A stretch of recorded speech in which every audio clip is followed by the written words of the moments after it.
আসসালামু আলাইকুম ভিউয়ার্স। তো ফাইনালি আজকে আমি চলে আসলাম সেই জাহানারাবাদ ক্যান্টনমেন্ট খুলনা।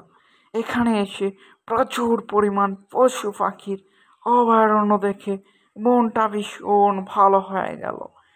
এখানে প্রচুর পরিমাণে চিত্রা হরিণ আছে, তারা কিন্তু ঘাস খাচ্ছে একে অপরের সাথে কতটা মিল রেখে। এরপরে আমি মামার সাথে দেখা করতে আসলাম। মামা কিন্তু আমার দিকে একটুও তাকালো না, এই জন্য আমার মনটা ভীষণ খারাপ। এরপরে সেই কফিলের পছন্দের একটা জিনিস সান্ডা। এরপরে আমি ভদর দেখতে পেলাম।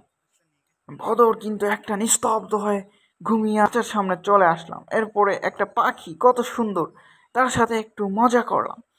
এরপরে আমি সেই মেন পয়েন্টে ফারুক মামার সাথে বেশি করে মজা করব, এই জন্য চলে আসলাম।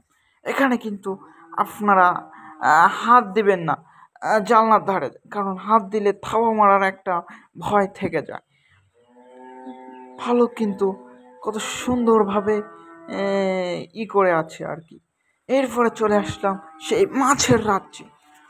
এখানে কিন্তু প্রচুর পরিমাণে সামুদ্রিক মাছ আছে, যেমন অক্টোপাস, জেলিফিশ, স্যালমন ফিশ, ভোল মাছ, তারপরে আপনার চাবা মাছ, কামট, আবার ডলফিন।